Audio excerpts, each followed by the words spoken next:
ओंकारं बिन्दुसंयुक्तं नित्यं ध्यायन्ति योगिनः कामदं मोक्षदं चैव ओंकाराय नमो नमः।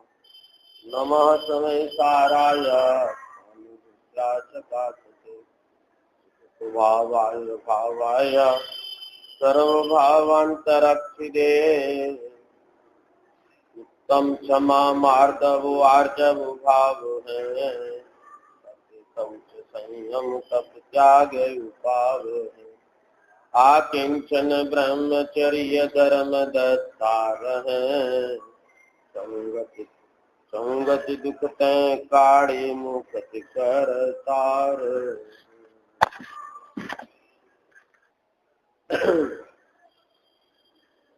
पर्वराज दशलक्षण महापर्व का आज 7वां दिन है। उत्तम क्षमा मार्दव आर्जव सत्य संयम के बाद आज उत्तम तप के स्वरूप को कहने की बात है। तो दौलत राय जी ने कहा है, उत्तम तप सब माहि बखाना कर्म शैल को वज्र समाना। उत्तम तप सब माहि बखाना माने जैन दर्शन का उत्तम तप की महिमा जैन तो करते ही है, अजैन भी जो है उनको भी महिमा आती है कि जैनियों जैसा तप कहीं नहीं। क्योंकि उन्हें दिखाई देता है कि जैनियों के साधु जो है वो नग्न रहते हैं, कुछ भी उन पर परिग्रह नहीं होता है। सर्दी है, गर्मी है, भूख है, प्यास है, सब कुछ सहन करते हैं। एक बार आहार लेते हैं, वो भी विधि बन जाए तो, नहीं बने तो नहीं लेते। खड़े खड़े आहार लेते हैं तो बड़ा भारी तप है। ऐसा तप अन्यत्र जैनेतर मतों में कहीं साधुओं का नहीं है। तो जैन श्रावक की भी सुन लेते हैं तो भी बड़ा आश्चर्य करते हैं। बिल्कुल जघन्य श्रावक भी सुन लेते हैं, अरे आप आलू नहीं खाते, दावत में नहीं खाते, बाजार का नहीं खाते हैं, कैसे आपकी बनती होगी? पानी छान के पीते, छना पानी कहाँ मिलता होगा? आप होटल में नहीं खाते, शादी में नहीं खाते। ऐसा जिस त्याग जो है कोई व्रतियों का नहीं है, समझ में आया ना? अव्रती असंयमी का है, जिसको जैन मत में तप त्याग का दर्जा ही नहीं है। क्या कर? ये तो जैन मत के जो है जघन्य श्रावक का एक सदाचार, वो सदाचार ही उनको बड़ा तप लगता है। और जो जैन है वे भी साधु की और व्रतियों की चर्या को देखकर वे भी कहते हैं कि भाई जैन दर्शन का तप जो है बहुत श्रेष्ठ है, महान है, महिमा करने योग्य है। उत्तम तप सब माहि बखाना। परंतु ये तप जितना लोगों को तप की महिमा है, उतना ही तप का अज्ञान भी समाज में बहुत है। क्या समझ में? लोग तप को समझते ही नहीं है कि जैन दर्शन में वास्तव में तप क्या है, जिससे कर्म शैल को वज्र समाना, कर्म रूपी पर्वत जिससे नष्ट हो जाते हैं, यह तप क्या है जो निद्रा का कारण है। मोक्ष शास्त्र में कहा है तपसा निद्रा च, कि तप से निद्रा होती है। तो वो तप क्या है आखिर, जिसको लोग देखकर महिमा करते हैं, वो तो वास्तव में तप नहीं है, तप का एक बाहरी रूप है। क्या समझिए? तप तो अंदर की चीज है, जिससे बाहर में तप्तता हो और अंदर में तप्तता हो, उसको तप कहते हैं। अंदर में तृप्ति, अंदर में तृप्तता और बाहर में तप्तता। बाहर की तप्तता से जिनके परिणाम आकुलित नहीं होते हैं, अपने आत्म साधना से जिनके परिणाम तृप्त रहते हैं, वे हैं तपस्वी। क्या समझिए? अपने स्वरूप में प्रतिपन्न करना, इसका नाम तप है। नास्ति से इच्छा का अभाव करना, अस्थि से अपने स्वरूप में प्रतिष्ठित होना, इसका नाम तप है। ऐसा है वो तप। कुछ लोग ऐसा मानते हैं कि तप जो है वो परिचय सहने से होता है। कैसे होता है? परिचय सहने से तप होता है। परंतु परिचय मालूम है, अगर परिचय सहने से तप होता हो तो सबसे ज्यादा परिचय कौन सहता है? 3 लोग को ना चुकाए, मिटे न भूख, कड़ा न लहाए, सिंधु नीर से प्यास न जाए, तो पड़ एकन बूंद लहाए। बोलो, नारकियों से ज्यादा कोई क्षुधा त्रसा सहन कर सकता है?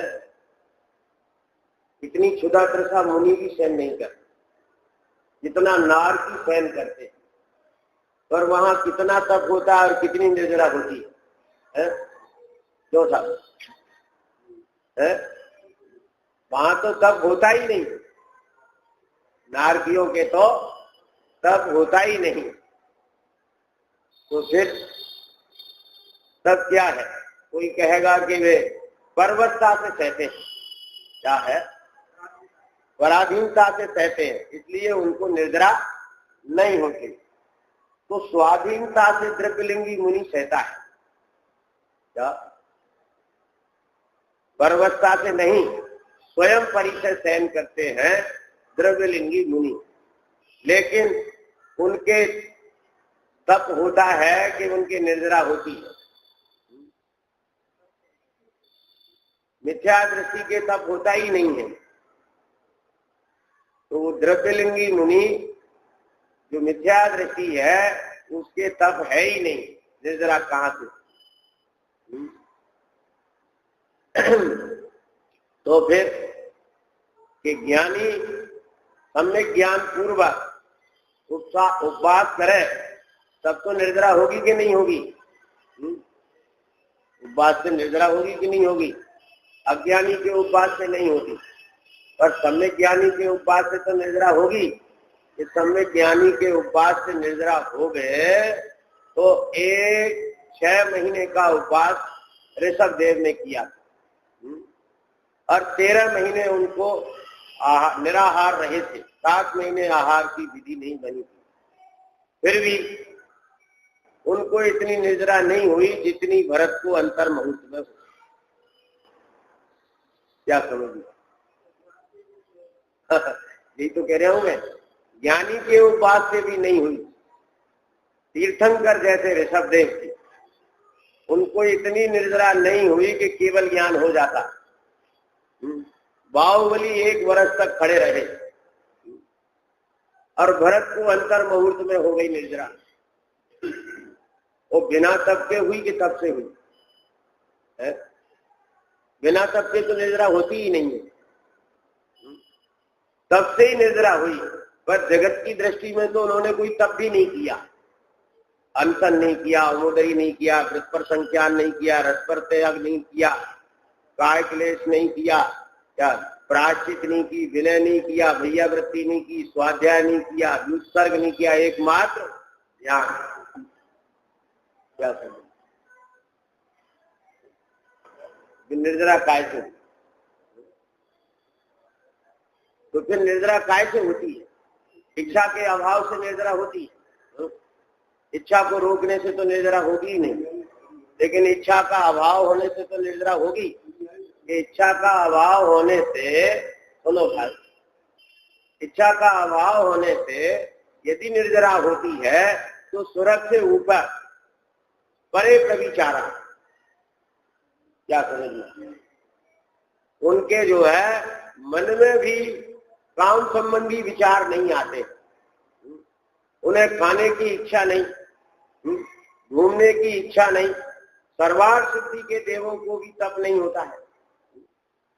जबकि विनय भगवान के पंच कल्याणक में जाने की भी इच्छा नहीं होती, आकृतिम चैत्यालयों के दर्शन करने जाने की इच्छा नहीं होती, खाने पीने की इच्छा नहीं होती। 33,000 वर्ष बाद तो उनको क्षुधा का विकल्प आता है, तो क्षण मात्र में क्षुधा शांत हो जाती, परंतु उनके तप नहीं होता। इच्छा का तो अभाव है ना, लेकिन तप होता है क्या? नहीं। लेकिन किंचित भी तप नहीं होता है, तो फिर तप काय से होता है? तप का कारण क्या है? लोग कहते हैं भाई शुद्धोपयोग से तप होता है। शुद्धोपयोग से तप होता है तो छठे गुणस्थान में निद्रा क्यों होती? छठवें गुणस्थान में शुद्धोपयोग नहीं होता है, परंतु निद्रा होती है। निद्रा होती है छठवें गुणस्थान में, और आहार विहार निहार के काल में भी निद्रा होती है। छठवें गुणस्थान भर्ती मुनि कितनी निद्रा होती है मालूम है? देखो इसमें लिखा है 232 पेज पर, देखो चतुर्थ गुणस्थान वाला शास्त्राभ्यास आत्मचिंतन आदि कार्य करे, वहां भी निद्रा नहीं।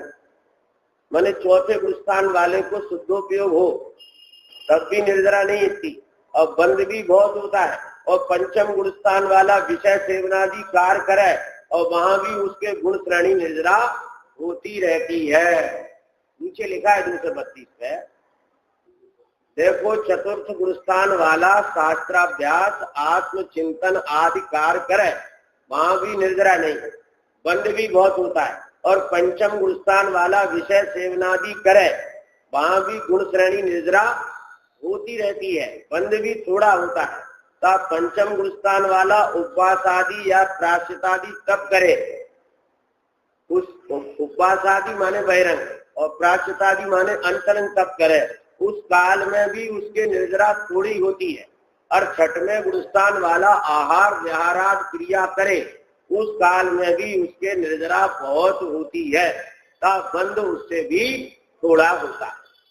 चौथे गुणस्थान में और पांचवें गुणस्थान में तो कभी कभी शुद्धोपयोग भी होता है, पर छठवें गुणस्थान में कभी शुद्धोपयोग नहीं होता है। समझ में आया ना? और छठवें गुणस्थान में निद्रा आहार विहार निहार के काल में भी, पंचम गुणस्थान में जो प्राश्चितादि अंसनादि तप करने वाले पंचम गुणस्थानी श्रावक से भी ज्यादा निद्रा होती है, क्योंकि शुद्धोपयोग से निद्रा होती है। ये बात तो बराबर नहीं बैठी साहब, तो फिर काय से निद्रा होती है?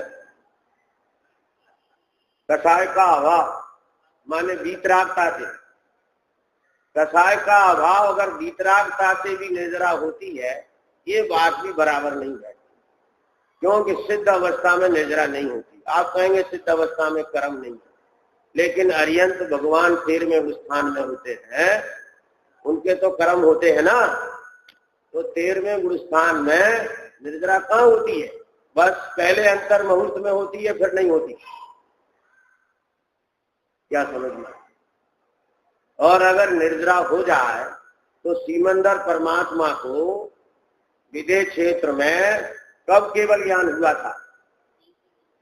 जब यहाँ भीष्म तीर्थंकर थे। और उनको कब मोक्ष होगा? जब यहाँ 13वें तीर्थंकर हो जाएंगे, तब उनको मोक्ष होगा।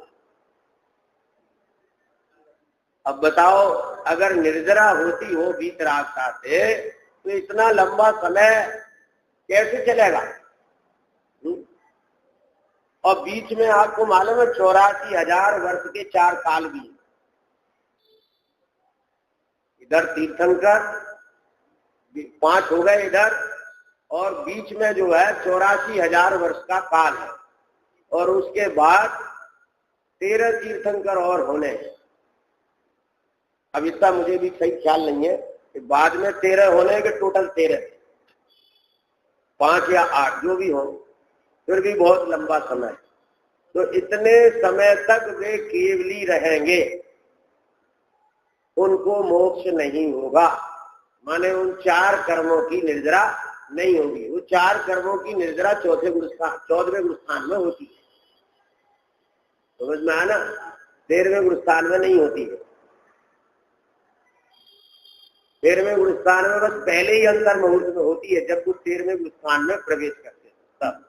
उसके बाद फिर निर्जरा नहीं होती। तो वीतरागता तो रहती है ना उनको, है? तो वीतरागता से निर्जरा हो तो हो जाना चाहिए ना, लेकिन नहीं होती। तो फिर निर्जरा का मूल कारण क्या है? क्यों साहब, क्या कारण है मूल? क्यों साहब नहीं मालूम? जैन सिद्धांत प्रवेशिका में क्या लिखा है निर्जरा का स्वरूप है?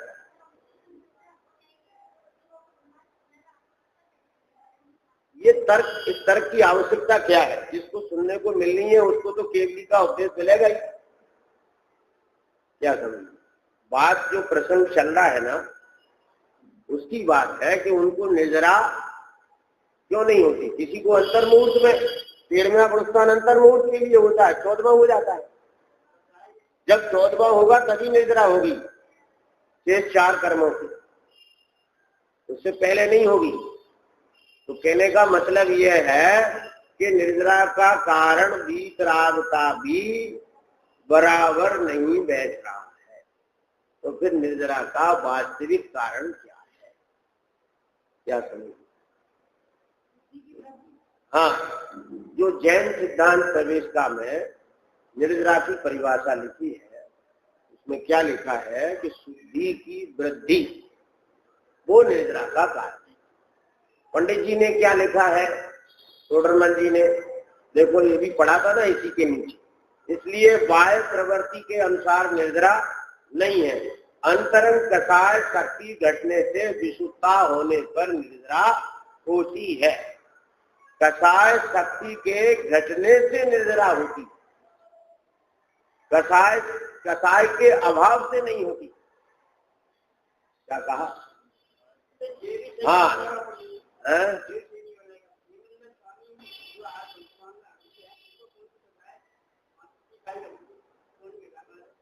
कषाय शक्ति घटना शुद्धि की वृद्धि होना, समझ में आना? नास्ति से कषाय शक्ति घटना और विशुद्धता से निर्जरा है। विशुद्धता, अस्थि से विशुद्धता माने शुद्धि की वृद्धि होना, और नास्ति से कषाय शक्ति घटना, उससे निर्जरा होती। क्या समझ में आया? तो अस्थि और नास्ति से दोनों से देख लो, वहां कषाय शक्ति नहीं है, लेकिन योग शक्ति तो है ना। योग शक्ति तो है ना, तो वो योग शक्ति भी नहीं घट रही है। नहीं घट रही, घटेगी तो निर्जरा होगी। वही काम तो 14वें गुरुस्थान में होगा, 13वें में नहीं होगा।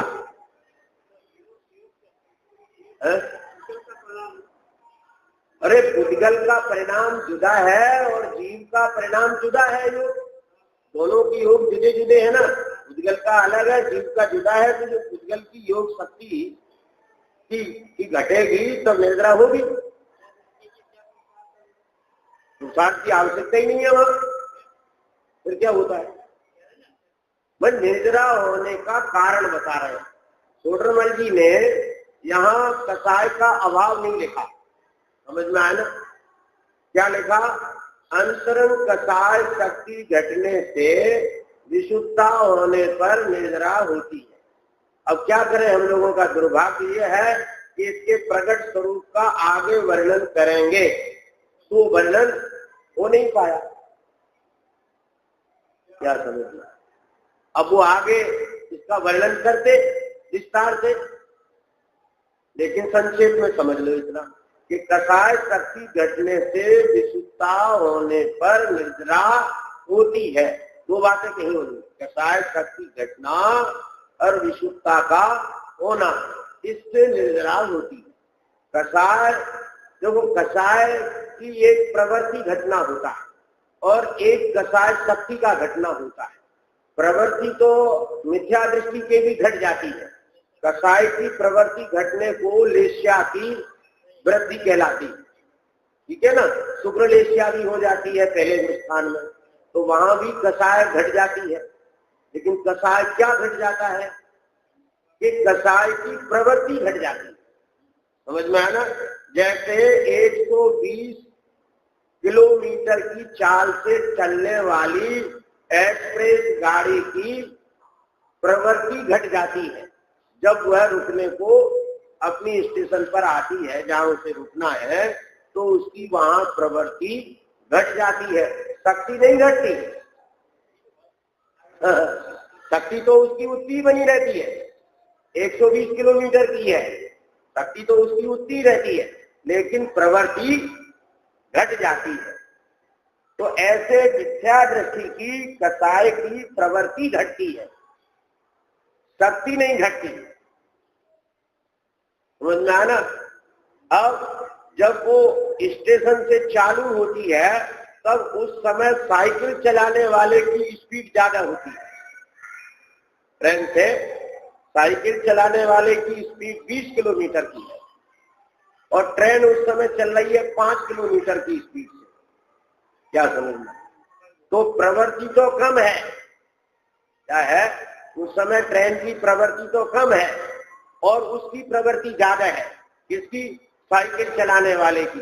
लेकिन साइकिल चलाने वाले की शक्ति कम है और ट्रेन की शक्ति ज्यादा है।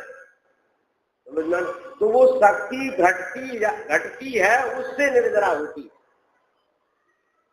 जब जब शक्ति घटती है तब तब निर्जरा होती है। और शक्ति घटने का उपाय शुद्धोपयोग है। क्या है? शक्ति घटने का उपाय शुद्धोपयोग है। इसलिए जब जब गुरुस्थान चढ़ता है, समझ में आना, तब तब निर्जरा होती है। कोई भी गुरुस्थान हो गए, जब गुरुस्थान चढ़ता है तब नियम से निर्जरा होती है। हाँ, वो 5वें से 6वें में चढ़ता कहाँ है? 5 में से 6वें में चढ़ता कहाँ है? 7वें से 6वें में आता है। क्या 5वें से 6वां गुरुस्थान होता ही नहीं है।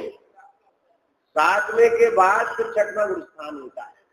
अब 6वें गुरुस्थान में भी परिणाम सदा एक से थोड़ी रहते हैं। उसमें विशुद्धता बढ़ती है, कसाय शक्ति घटती है तो निर्जरा होती है। क्या समझना। अब कोई ये कहे कि शुभ भाव से निर्जरा हो सकती है, तो शुभ भाव से निर्जरा होती है तो शुभ भाव तो जो है ऊपर के गुरुस्थानों में भी होता है।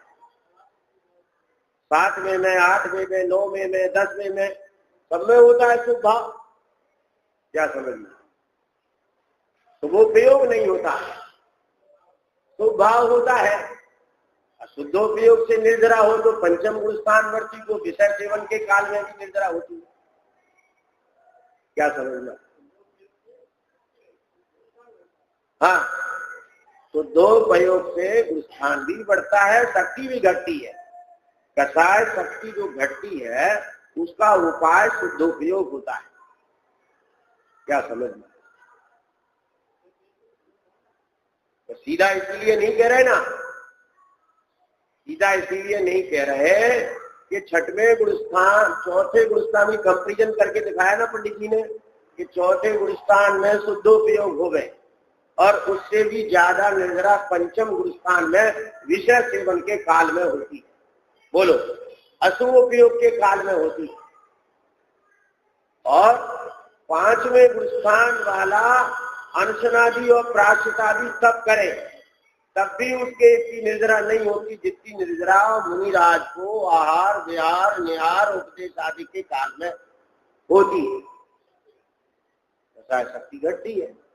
कसाय का अभाव वाली बात भी नहीं बनती, क्योंकि अभाव तो 6वें में भी 3 का, 7वें में भी 3 का, 8वें में भी 3 का और 9वें में भी 3 का और 10वें में भी 3 का। 3 कसाय का अभाव है और निर्जरा उत्तरोत्तर गुरुस्थानों में बढ़ती जाती है। क्या समझ। शक्ति घटती जाती है, निर्जरा बढ़ती जाती है। अब आप कहेंगे कि देखो ऊपर क्या लिख रहे हैं पंडित जी, यहाँ कोई ये कहे कि शुभ भावों से पाप की निर्जरा होती है, पुण्य का बंध होता है, और शुद्ध भावों से दोनों की निर्जरा होती है, ऐसा क्यों नहीं कहते? समझ में आया ना? माने शुद्ध भावों से, माने वितराग भावों से दोनों कर्मों की निर्जरा होती है, पुण्य और पाप की, ऐसा आप क्यों नहीं कहते? अक्सर ऐसा ही लोग मानते हैं।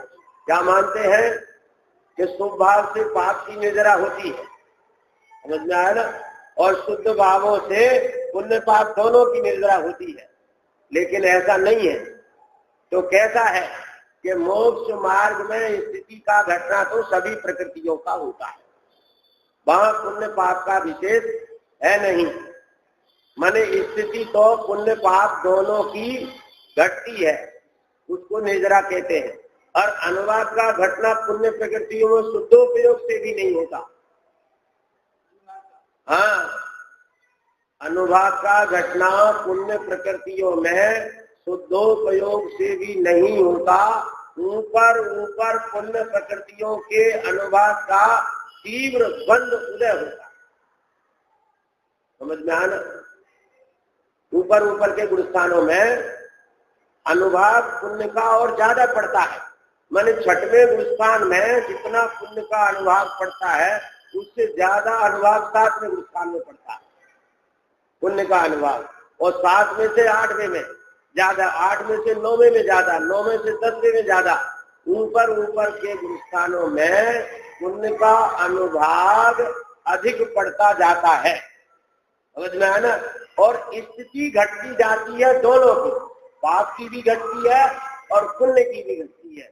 तो स्थिति घटने की अपेक्षा तो पाप पुण्य दोनों की निर्जरा शुद्ध भाव से होती है। समझ में आया ना? ले स्थिति की अपेक्षा, अनुभाग की अपेक्षा नहीं। इसमें एक बहुत बड़ा न्याय है। अगर स्थिति और अनुभाग दोनों घट जाएंगे तो क्या होगा बताया आपको? अरिहंत की कोई जय बोलने वाला नहीं रहेगा। समझ में आ रही बात? क्यों? पुण्य भी खत्म हो जाएगा उनका। क्या है? तो कोई उनकी कौन जय बोलेगा उनकी, क्योंकि पुण्य खत्म हो जाएगा ना। हाँ, तो अनुभाग तो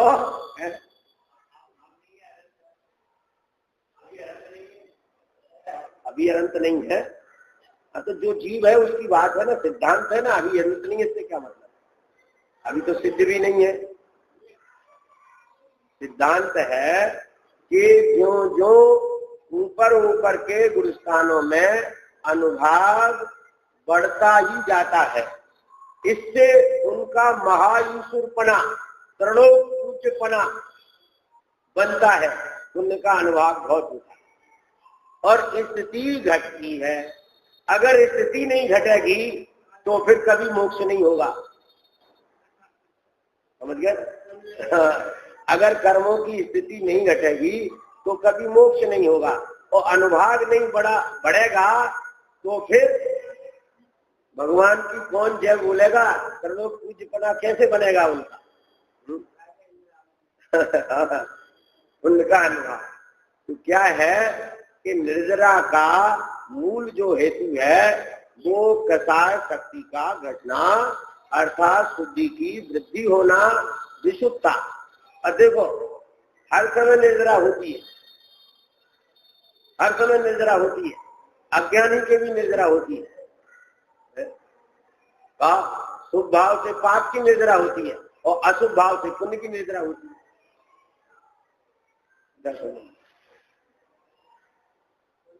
पुण्य की स्थिति घट जाती है कि नहीं घट जाती? तीव्र पाप भाव से पुण्य की स्थिति घट जाती है, पुण्य का अनुभाग घट जाता है। तो पाप भाव से पुण्य की निर्जरा होती है और पुण्य भाव से पाप की निर्जरा होती है। अरे उन्होंने लिखा है ना समय सार के 6वें कलश में कि नव तत्व जो है, नव तत्व मिथ्या दृष्टि जीव नव तत्व रूप परिणाम। तो नव तत्व रूप परिणामन कैसे? ऐसे ही तो है ना, सब है, नव तत्व है। तो क्या है कि तप से निर्जरा होती है। अब तप समझना है कि तप से काय से निर्जरा होती है। तो देखो ज्ञानी जन जो है उपवास आदि ये तप है ना, एक अंतरंग तप, बहिरंग तप, 6 तो बहिरंग होते। कौन कौन से? अनशन, अवमोदरी, व्रत पर संख्यान, रस पर त्याग, विभक्त शय्यासन और काय। प्रायश्चित, अंतरंग प्रायश्चित, विनय, भैयावृत्ति, स्वाध्याय, विसर्ग और ध्यान। क्या संक्षेप में उपवास, अनशन कहो या उपवास को, अन्न जल का त्याग, कसाय के साथ अन्न जल का त्याग, माने कसाय का भी त्याग। उल्टा नहीं समझ लेना, क्या समझ आगे। कसाय के त्याग बिना, कसाय की हिंसा के बिना यदि अन्न जल का त्याग करता है तो उसको लंघन कहते हैं। कसाय विषयाहारो त्यागो यत्र विधीयते उपवासा विज्ञेहा शेषम लंघनकम विदु। जहाँ विषय कसाय और आहार का त्याग किया जाता है उसे उपवास जान, शेष को श्री गुरु लंघन कहते हैं। क्या उपवास? अवमोदरी, अवमोदरी क्या होता है? उपवास तो बहुत लोग कर लेते हैं, लेकिन अवमोदरी बहुत कम लोग कर पाते हैं। अवमोदरी का मतलब क्या होता है? भूख से कम भोजन करना। अब इसके भीतर भी मान कसा है क्या कि आहार पानी का त्याग करता है तो सबको पता लग जाता है, क्या समझ। और भूख से कम भोजन करता है तो पता नहीं लगता लोगों, तो उससे उसको प्रतिष्ठा प्रशंसा नहीं मिलती।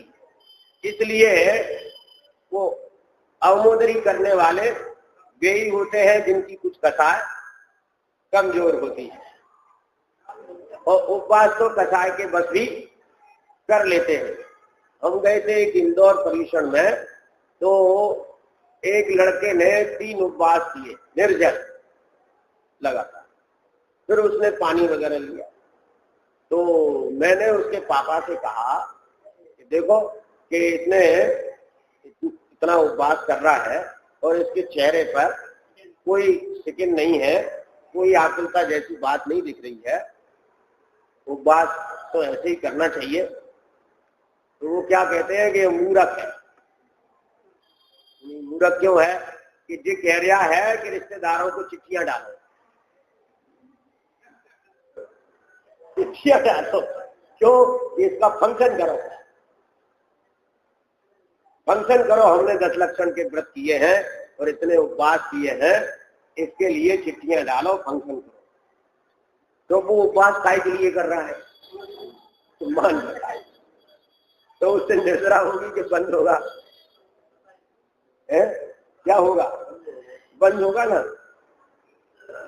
तो अब उपवास से अवमोदरी में कसाय कम, अवमोदरी के बाद अनशन, अवमोदरी, व्रत पर संख्यान। व्रत पर संख्यान ये मुनिराजों का बड़ा तप है। कैसा? कि अटपटी प्रतिज्ञा लेके जाना।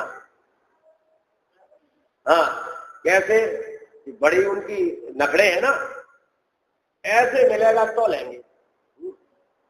2 गली में जाएंगे है?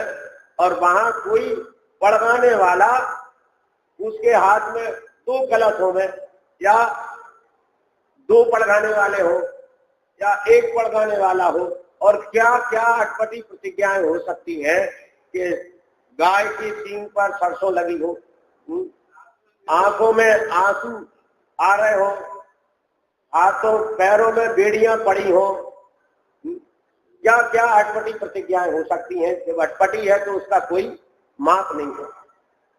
तो ऐसे मिलेगा तो लेंगे, क्या समझना। जैसे जो है, आप आगरा जा रहे हो तो हमारी एक चिट्ठी लेते जाना और उसका जवाब उनसे लेके आना है। अब गए तो अभी कोई पक्का नहीं है कि गए तो ले आओगे, कि उधर गए उनकी दुकान खुली मिल गई तो दुकान खुली मिल गई तो आप ले आओगे जवाब, कि उन्होंने तुरंत अगर जवाब दे दिया तो समझ में आया ना। अब कदाचित जाना भी हो गया और उस मोहल्ले से निकले भी और दुकान भी खुली मिल गई और वे सेठ जी भी मिल गए और उन्हें पत्र दिया और उनसे कहा आप इसे पढ़ के और जो कुछ भी आपको हाना का जवाब देना है वो आप तुरंत दे दो हमें। वे कहते जरा बैठ तो जाओ, 2 मिनट बैठ तो जाओ, ठंडा पानी तो पी लो। नहीं नहीं नहीं नहीं साहब, हमारे पास टाइम नहीं है, हमें तो फलानी जगह जाना है, हमारे पास टाइम नहीं, जल्दी जल्दी आप फटाफट यस नो में जवाब देना है आपको। तो बस यस या नो एक शब्द आप बोल दो, बस हमारा काम। तो बैठने की भी फुर्सत नहीं है और अपना काम न हो तो क्या करें, काम नहीं हुआ तो रात को रुकना पड़ा और दूसरे दिन काम करके आए तो अपने काम के लिए तो रुकना भी पड़े तो भी रुके, जबकि यहाँ बहुत जरूरी काम था।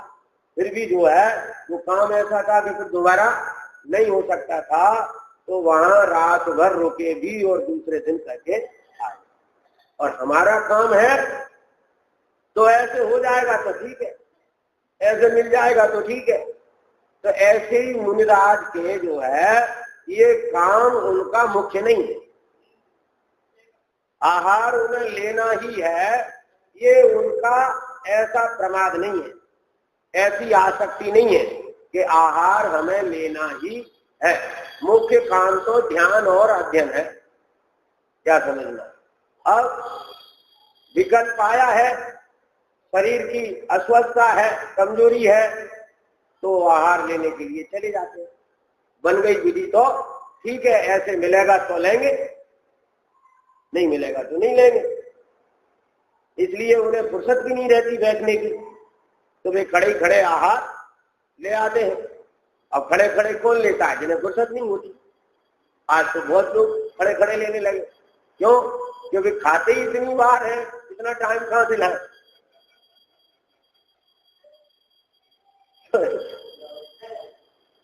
पोस्ट ऑफिस के लेटर बक्स की तरह 24 घंटे खुला है, जब पेट भर जाए फिर भी गुंजाइश नहीं हो तो फिर जो है पान की पत्ती चबाएंगे,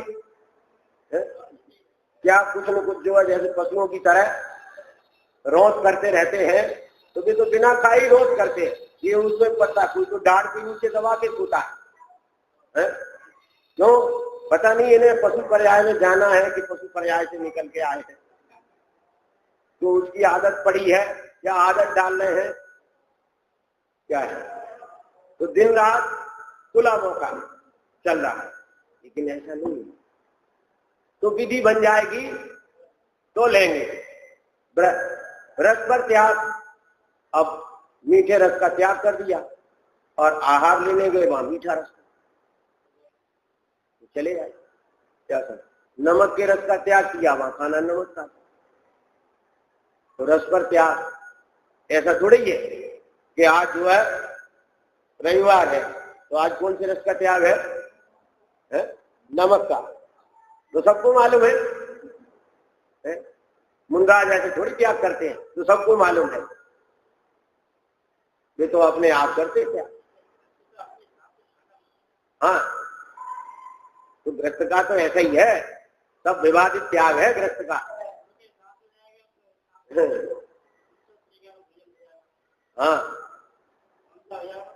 उदिष्ट हो जाएगा, उनके अनुसार बनाएगा। तो उनके अनुसार बना ही नहीं सकते, तो उनके अनुसार बना ही नहीं सकते। उनके अनुसार तो सब बना सकते हो जब ये बताएं। अगर त्याग करे बैठे तो सब जगह थोड़ी हो जाएगा ऐसा, सब जगह थोड़ी हो जाएगा ऐसा। अब बनाने वाला भी ध्यान रखता है कि मुनराज के रस पर त्याग होगा, तो नमक का भी बनाता है, मीठा भी बनाता है, क्या समझना। उनके निमित्त से काय को बन गया। देखो ऐसा है कि उनके निमित्त से इसको नहीं बनना कहते हैं, उनके निमित्त से बनना उसको कहते हैं कि जो अशुद्ध भोजन करता है और उनके लिए शुद्ध बनाता है, वह भोजन उदिष्ट भोजन कहलाता है। और जो भोजन स्वयं शुद्ध खाता है और वो ऐसी भावना करता है कि कोई मुनिराज मेरे दरवाजे पर आवे और मैं उन्हें पढ़ाऊं और उन्हें आहार देऊं, क्या समझ। वो उदिष्ट नहीं कहलाता है। और मुनिराज को औषधि कैसे दोगे आप बताओ? मुनिराज के कोई रोग है तो मुनिराज को औषधि कैसे दी जाएगी? उनके रोग को विचार करके देगा कि नहीं देगा? तो वो उदिष्ट हो जाएगा। और अगर उदिष्ट हो जाएगा तो फिर औषधि उनको दी नहीं जा सकती। फिर मुनिराज आए और मैं उन्हें पढ़ाऊं, उन्हें आहार देऊं, ऐसी भावना है तो मुनिराज को लक्ष्य लेके आहार बनाएगा ही। क्या समझना? वो उदिष्ट तो तब कहलाएगा कि वो स्वयं वैसा आहार नहीं करता। क्या समझना है? और उनके लिए बनाता है तो वो उदिष्ट कहलाता है। स्वयं तो खाता है अशुद्ध और मुनिराज के लिए बनाता है अशुद्ध, तो वो तो उदिष्ट हो ही जाएगा। पहले स्वयं के अशुद्ध भोजन का त्याग हो गया। क्या समझना? फिर मुनिराज के कहे अनुसार तो बनाता नहीं। मुनिराज कहे कि ऐसा बना दो तो वो हो गए। तो मुनिराज तो अपना भाव बताते नहीं है। क्या समझना? इसलिए वो इस तरह से उदिष्ट नहीं होता है। तो अनशन अमोदरी व्रत पर संज्ञान हर्ष पर त्याग विभक्त सय्यासन। भूमि पर शयन करना, एक करवट शयन करना, काय क्लेश, काया की परवाह नहीं रखना, आत्म साधना में इतने रत रहना। कोई काया को कष्ट देने का नाम काय क्लेश नहीं है, लेकिन काया की परवाह नहीं करना, आत्म साधना में लगे रहना, इसका नाम काय क्लेश। ये तो बहिरंग। और अंतरंग प्रायश्चित। अप्रायश्चित जो है निश्चय से तो जो वर्णन होता है वो तो शुद्धोपयोग रूप में चला जाता है। समझ में आना? जो व्यवहार से वर्णन होता है तो अपने प्रमाद बस लगे हुए दोष को श्री गुरु के सामने प्रकट करता है और उनके द्वारा दिए गए प्रायश्चित को ग्रहण करता है। प्रायश्चित विनय जो है दर्शन विनय, ज्ञान विनय, चारित्र विनय, व्यवहार विनय, इस प्रकार विनय कहलाती है। प्रायश्चित विनय वैयावृत्ति जो है, जो साधु अस्वस्थ है, कमजोर है, तो उनकी थकान दूर करने के लिए उनके शरीर को भी जो है की सेवा भी करते हैं और उनको जो है धर्मोपदेश भी देते हैं। बार बार उपदेश का जिनवाणी के कथन को याद दिलाते हैं और इस प्रकार उन्हें वैयावृत्ति करते हैं। और वैयावृत्ति स्वाध्याय आत्महित के अर्थ जिनवाणी का स्वाध्याय किया जाता है वह स्वाध्याय तब कहलाता है। और व्युत्सर्ग राग देश का त्याग करना व्युत्सर्ग है। और एकाग्र चिंता निरोधो, उपयोग को एकाग्र करके आत्मा का ध्यान करना वह ध्यान है। जो संक्षेप में बताए हैं, विस्तार तो संभव नहीं है। क्या समझना? तो इस प्रकार है जो बहिरंग तप है और अंतरंग तप है, ये वास्तव में दोनों व्यवहार से कहे गए तप। क्या समझना है? ये कोई वास्तविक तप नहीं है, मिथ्या दृष्टि के तो नहीं है, लेकिन सम्यक दृष्टि के भी ये वास्तविक तप नहीं है, इनसे निद्रा नहीं है। क्यों वे करते हैं इस बात आगे बताएंगे। क्या समझ? ये तप किस प्रकार से है? तो देखो 3 प्रकार का तप हो गया। एक तो बहिरंग, एक अंतरंग और एक कसाय शक्ति के घटने रूप, वितराग भाव रूप, विशुद्धता रूप, वो तप। 3 तप। अब ये 3 तप जो है इनका स्वरूप कैसे है कि जैसे जो है शरीर में फोड़ा हो गया तो उस फोड़े का उपचार कैसे होता है? एक तो ऊपर मल्लम पट्टी बांध के किया जाता है, एक दवा लेके किया जाता है। क्या समझ में आया? तो दवा मल्लम पट्टी बांधने का काम क्या है? मल्लम का और पट्टी का काम क्या है? देखो बिना मल्लम की पट्टी हो तो क्या होगा? समझ में आया ना? बाह्य तक तो पट्टी की भांति है और अंतरंग तक मल्लम की भांति है और विशुद्धता रूपी तप जो है वो दवा की तरह है। समझ गए ना? बाहर पट्टी का काम क्या है? मल्लम छूटे नहीं और मट्टी लगे नहीं, इतना काम है पट्टी का। अगर मल्लम नहीं लगाई और पट्टी बांध दी तो क्या होगा? तो और घाव बढ़ जाएगा। ऐसे ही अगर कसाय मंद नहीं हुई, माने अंतरंग तप नहीं हुआ और केवल बाह्य तप हुआ, तो उसकी दशा कैसी है? बिना मल्लम की पट्टी की तरह। कोई लाभ नहीं, नुकसान भी है। क्या समझ में? अब मल्लम क्या करती है कि मल्लम जो है घाव को सुखाती है। क्या करती है? घाव को सुखाती है। ऐसे ही जो अंतरंग तप जो है वो पाप को सुखाते हैं। क्या समझिए? और जो औषधि है वो जो रक्त विकार हुआ है, जिसके कारण थोड़ा हुआ है, उस रक्त विकार को औषधि दूर करती है। ऐसे ही जो विशुद्धता रूपी तप है वह मोह राग देश रूपी विकार को अंदर से नष्ट करता है। वास्तव में वह तप। क्या समझ? अब आप कहें कि कोई तप करना चाहिए, दवाई लेनी चाहिए, मल्लम पट्टी की फिर क्या जरूरत है? क्या समझना? अगर आपने दवाई ली और मल्लम पट्टी नहीं थी तो क्या होगा? उसके ऊपर मट्टी छा जाएगी, तो भी घाव ठीक नहीं हो पाएगा। और आपने अगर बाहर का ही उपचार किया और दवा नहीं ली तो ये पूरा ठीक हो जाएगा, दूसरा निकल आएगा। क्या समझना? इसलिए बाह्य तप को समझना पट्टी की भांति, अंतरंग तप को समझना मल्लम की भांति, और विशुद्धता को समझना वास्तविक तप जो निद्रा का कारण है। ठीक। अब देखो आप, ज्ञानी जन जो है उपवास से जब निद्रा नहीं होती है तो वे उपवास क्यों करते हैं? क्या समझना? यहां पंडित जी कहते हैं प्रश्न 231 ऊपर, ज्ञानी जनों को उपवास आदि की इच्छा नहीं है, एक शुद्धोपयोग की इच्छा है। उपवास आदि करने से शुद्धोपयोग बढ़ता है, इसलिए उपवास आदि करते हैं। समझ में आई बात है? तथा यदि उपवास आदि के शरीर या परिणामों की शिथिलता के कारण शुद्धोपयोग शिथिल होता जाने तो वहां आहार आदि ग्रहण करते हैं। और उपवास आदि से सिद्धि हो तो अजितनाथ आदि 23 तीर्थंकर दीक्षा लेकर 2 उपवासी क्यों धारण करते हैं? उनके तो शक्ति भी बहुत थी, परंतु जैसे परिणाम हुए वैसे बाह्य साधन द्वारा एक भीतराग शुद्धोपयोग का अभ्यास किया। समझ में आया ना?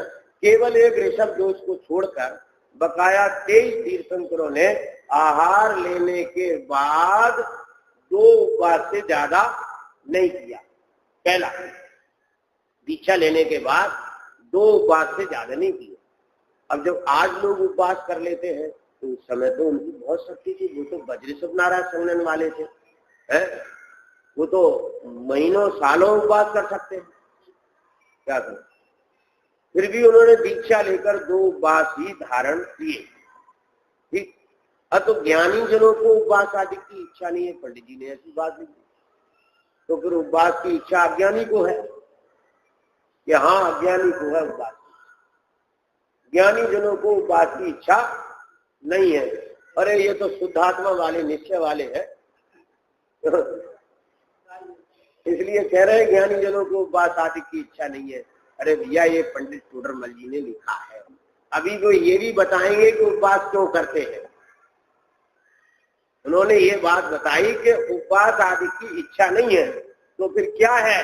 एक शुद्धोपयोग की इच्छा है। काय की इच्छा है? शुद्धोपयोग की इच्छा है। उपवास आदि करने से शुद्धोपयोग बढ़ता है, इसलिए उपवास आदि करते हैं। समझ में आया ना? तथा यदि उपवास आदि से शरीर या परिणामों की शिथिलता का कारण शुद्धोपयोग को शिथिल होता जाने तो वहां आहार आदि ग्रहण करते हैं। समझ में आया ना? तो वे आहार ग्रहण करते हैं, वो तप है कि वे उपवास करते हैं, वो तप है। माने मुनिराज दोनों काम करते हैं। क्या? शुद्धोपयोग बढ़ाने के लिए उपवास करते थे। उपवास की इच्छा नहीं, इच्छा काय की है? शुद्धोपयोग। तो शुद्धोपयोग बढ़ाने के लिए उपवास करते हैं, और जब उपवास से शिथिलता होती है तो आहार ग्रहण करते हैं। समझ में आया ना?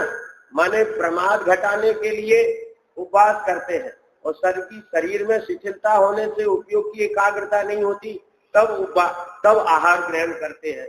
तो वे उपवास करते हैं तब उनके तप होता है कि जब वे आहार ग्रहण करते हैं तब तप होता है। क्या? हाँ, वे उपवास करें तब भी तप, और आहार ग्रहण करें तब भी तप। देखो दौलत राम जी ने लिखा है ना, ले तप बढ़ावन हेतु नहीं तन को सते तज रतन को। वो आहार लेना उनका तप बढ़ाने के लिए है। ले तप बढ़ावन हेतु नहीं तन पोषते तज रतन को। तन के पोषण के लिए नहीं लेते, रचना के पोषण के लिए नहीं लेते, काय के लिए लेते? शुद्धोपयोग के लिए। ले तप बढ़ावन हेतु, तो शुद्धोपयोग तप, वो शुद्धोपयोग रूपी तप को बढ़ाने के लिए क्या लेते हैं? आहार। तो वो आहार भी तप कहलाता है, और होता ही है। आप देखो ना, जो 5 प्रकार के बाह्य तप हैं उनमें कितने तप आहार में होते हैं? अवमोदरी कब होता है? आहार लेते तभी तो होता है। आहार लेते हैं तभी तो अवमोदरी होगा, तभी तो कम आहार लेंगे ना। अच्छा, 10% ज्ञान कब होता है? जब आहार लेने जाते हैं तब। रस पर त्याग कब होता है? कि जब आहार लेते हैं तब। क्या समझना? ये 3 तप तो आहार लेने के समय होते हैं। तो फिर आहार लेना तप है कि उपवास करना तप है? कि तप तो शुद्धोपयोग है, उसको बढ़ाने के लिए उपवास साधन बनता है तो उपवास करते हैं, और जब आहार साधन बनता है तो आहार करते हैं। डॉक्टर के पास दवा लेने जाओ तो वो पथ्य भी बताता है, परहेज भी बताता है। क्या? कि ये छोड़ो और ये खाओ। क्या समझ? माने परहेज भी रोग को दूर करने के लिए, और पथ्य भी रोग को दूर करने के लिए, माने उपवास भी निर्जरा के लिए, सबके लिए, और आहार भी सबके लिए। क्या समझ रहा है? दोनों चीजें सबके लिए बता रहे हैं। पथ्य भी सबके लिए और परहेज भी सबके लिए। ऐसे ही आहार के लिए उपवास भी और शुद्धोपयोग भी। इसलिए उनका प्रयोजन एकमात्र शुद्धोपयोग रूपी तप को प्राप्त करने का है। उसमें अगर उपवास साधन है तो उपवास करते हैं, आहार साधन है तो आहार ग्रहण करते हैं। क्या समझिए? इसलिए उनका उपवास करें तो उपवास भी जरा उपवास भी तप कहलाता है, और आहार ग्रहण करें तो आहार भी तप है। अज्ञानी का उपवास भी तप नहीं और आहार भी तप नहीं। क्यों नहीं? क्यों? वो तप को ही नहीं समझा अभी। वो तप के लिए इनको ही तप मानता है। किनको? उपवास को, आहार आदि के त्याग को तप मानता है। ये तप थोड़े ही है। वास्तव में तप क्या है? कि तप तो शुद्धोपयोग है, उसके लिए होता है। तो इच्छा के निरोध से तप होता है? तो त्वार सूत्र में आता है ना कि इच्छा निरोधस तपा। अपन ने अभी चर्चा की थी, तब उसमें कहा था कि इच्छा से भी तप नहीं होता है। कि इच्छा से तप होता नहीं है, ये बात भी सही है, और होता है ये बात भी सही है। ऐसे कि जैसे बालक के मनोविकार नहीं होने पर तप नहीं होता है, ऐसे ही देवों के भी तप नहीं। क्या समझ में आया? उनके इच्छा नहीं होती है तो उनके भी तप नहीं होता है। कब तप होता है? तब तप होता है कि जब इच्छा का, पहले तो इच्छा समझो, इच्छा कब होती है? इच्छा होती है जब कुछ कमी नजर आती है, तब इच्छा होती है।